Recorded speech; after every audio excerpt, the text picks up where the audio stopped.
Indonesia Dr. Rida Manik.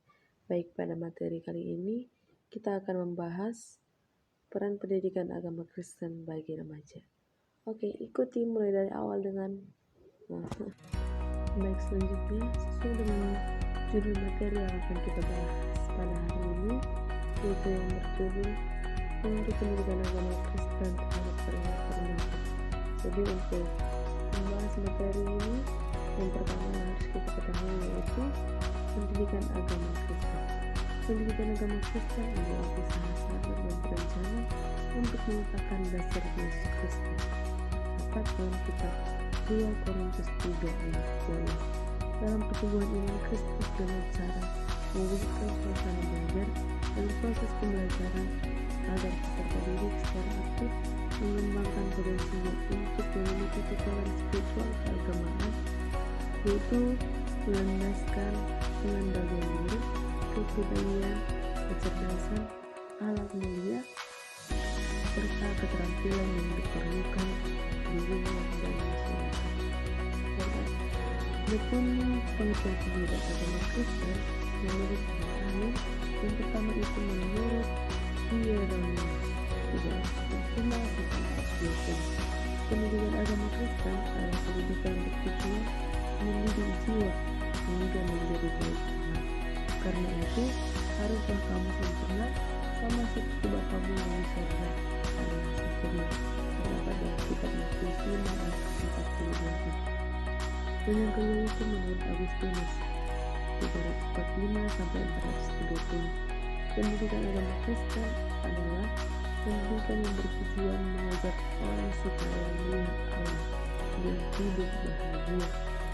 Dalam pendidikan, para pelajar sudah diajar secara lengkap dari ayat pertama kitab Kejadian, pada mulanya Allah menciptakan langit dan bumi, hingga arti penciptaan itu pada masa yang diinginkan. Pelajaran Alkitab difokuskan pada perbuatan Allah. Dan yang ketiga itu menurut Matius 24:83-90. Pendidikan agama Kristen adalah pendidikan yang melibatkan semangat untuk belajar, teratur, dan tertib agar semakin menyadari dosa mereka dan bercita-cita dalam firman Yesus Kristus yang memerdekakan. Di dalam satu itu, pendidikan agama Kristen melengkapi mereka dengan sumber iman, khususnya yang berkaitan dengan pengalaman berdoa, firman tertulis atau Alkitab, dan berbagai kebudayaan, sehingga mereka mampu melayani sesama termasuk masyarakat dan negara, serta mengambil bagian dengan bertanggung jawab dalam persekutuan Kristen.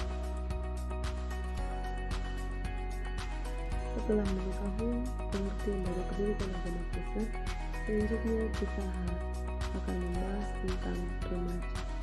Remaja usia 12-17 tahun dengan karakteristik yang berjangkauan luas dan berwarna merupakan kekuatan besar bagi gereja dan keluarga. Mereka hidup dalam periode transisi atau peralihan antara masa kanak-kanak dan dewasa. Mereka disebut remaja karena memiliki budaya dan ciri tersendiri. Budaya di sini didefinisikan sebagai kebiasaan, kepercayaan, sistem nilai dan bentuk pikiran dari orang-orang tertentu dalam periode waktu tertentu. Pada hakikatnya, budaya adalah gaya hidup. Pemikiran remaja sangat idealis dan mendangkal. Di samping itu, masa transisi dari masa anak-anak yang penuh ketergantungan dan berada di masa dewasa yang mandiri membuat mereka mau menaikkan diri dan berhasrat untuk memiliki kebebasan. Sejak remaja, mereka merasa mampu untuk menentang tekanan orang dewasa. Mereka begitu menggebu-gebu untuk melakukan sesuatu seperti orang dewasa. Sistem nilai yang mereka anut dapat dilihat dari ikatan kelompok. Di dalamnya terdapat tekanan teman sebaya yang memengaruhi perilaku remaja. Kelompok teman sebaya ini menentang otoritas orang tua dan pendirian pribadi. Akibatnya, mereka cenderung mengambil keputusan yang irasional atas dorongan yang muncul tiba-tiba tanpa pengujian yang memadai atau tanpa pertimbangan yang Pola pikir yang paradoks merupakan pola pikir remaja. Mereka sering berkata bahwa mereka sudah bisa, tetapi tidak cukup tahu untuk melakukan sesuatu. Menghindari merupakan jalan keluar untuk menyelesaikan diri. Selain itu, mereka mencari kesenangan tetapi tanpa kemerdekaan, selalu bergerak tetapi tidak kemana-mana. Namun, selama kebiasaan, keyakinan dan sistem nilai terus mengalir dan eksistensi humanisme masa kini terus mendatangkan secara bertubi-tubi, mereka seringkali dibingungkan.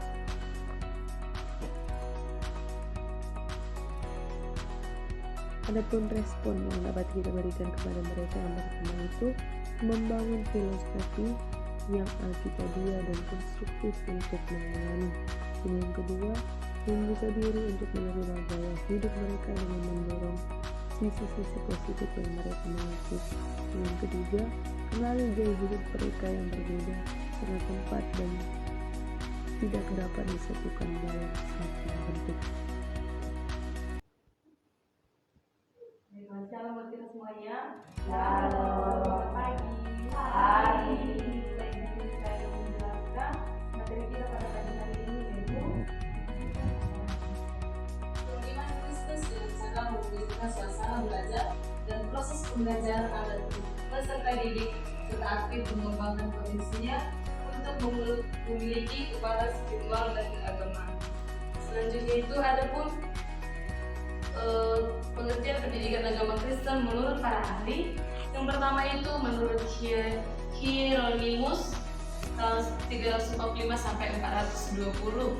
PAK adalah pendidikan yang bertujuan untuk mendidik jiwa sehingga menjadi baik Tuhan. Karena itu haruslah kamu sempurna sama seperti Bapamu yang di surga adalah sempurna. Tertulis dalam kitab Matius 5 ayat 49. Selanjutnya yang kedua adalah menurut Agustinus 345 sampai 43. Dalam pendidikan ini, para pelajar sudah diajar secara lengkap dari ayat pertama kitab Kejadian, ada mulanya alam menciptakan langit dan bumi hingga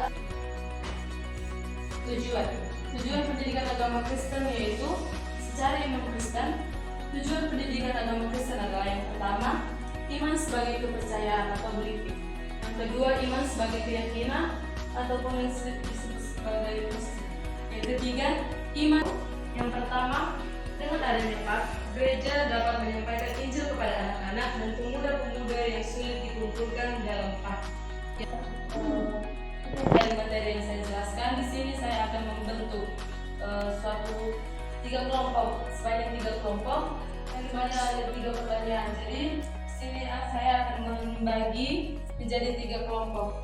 Dihitung mulai dari sondang atau 3, 1, 3. Baik, yang nomor 1 silakan ambil tempat di sebelah kanan.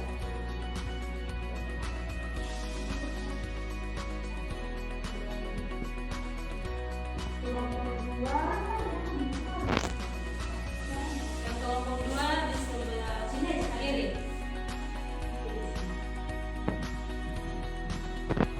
Baik, di sini ada 3 materi. Untuk kelompok 1 itu mencari apa yang kalian ketahui tentang pendidikan agama Kristen.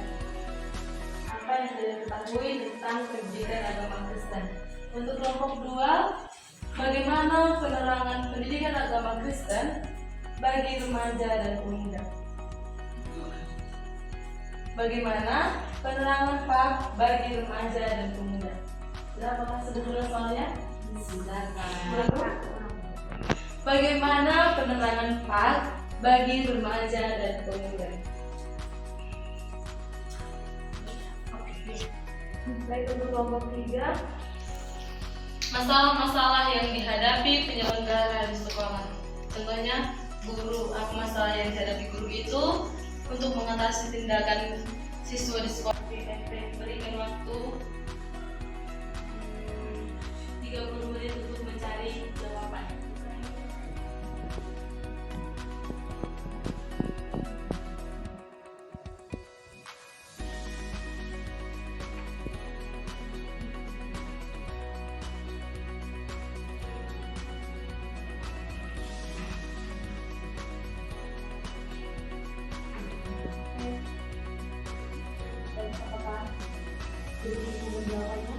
Sudah, Kak.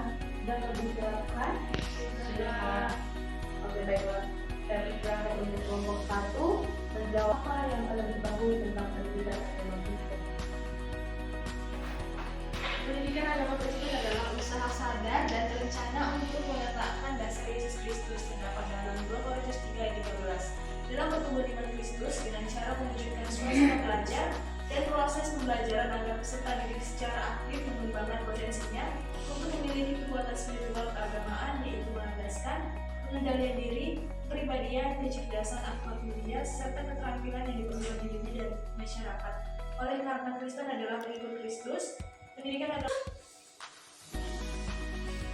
Untuk kelompok 2, apakah jawabannya sudah diberikan? Silakan diberikan. Kelompok 2, apakah jawaban yang sudah hadir diskusinya? Sesuai dengan hasil diskusi kami yang dimana pertanyaan itu bagaimana penerapan sesuai dengan hasil diskusi kami yang dimana pertanyaan itu bagaimana penerapan PAK bagi remaja dan remaja. Istilah remaja seringkali disebut dengan istilah puber untuk pembicaraan sehari-hari. Jadi pubertas adalah terjadinya perubahan fisik, tubuh atau psikis, kejiwaan. Jadi remaja adalah transisi dari anak-anak yang menuju dewasa. PAK atau Pendidikan Agama Kristen adalah kegiatan yang berusaha atau bertujuan untuk mengembangkan potensi atau kemampuan baik anak didik maupun orang dewasa. Sekian dari kami. Oke, baik, jawabannya sudah tepat dan boleh dapat diterapkan untuk kita.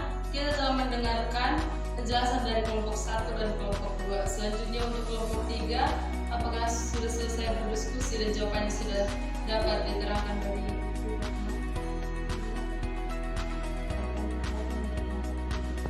Baik, sesuai hasil diskusi kami, masalah-masalah yang dihadapi penyelenggaraan sekolah. Ada keterbatasan fasilitas dan infrastruktur, ada kualitas guru, kurikulum yang tidak relevan, permasalahan siswa, kendala manajemen sekolah, masalah eksternal.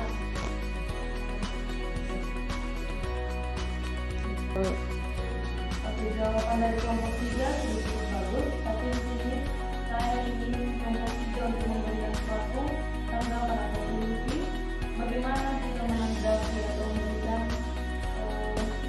solusi seorang penyelenggara untuk menghadapi masalah-masalah di sekolah tersebut. Di kelompok 3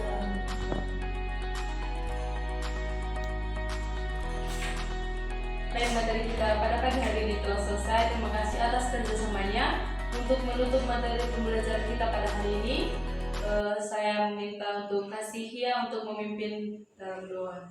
Terima kasih. Kita satu dalam doa. Terima kasih Tuhan Yesus pertemuan kami pagi hari ini, Engkau berteman kami dalam keadaan sehat. Tuhan, materi kami pada hari ini kiranya menjadi bekal bagi kami supaya kami dapat menuntut ilmu dengan baik dan bisa mewujudkan cita-cita kami. Terima kasih Tuhan Yesus. Amin. Oke, terima kasih.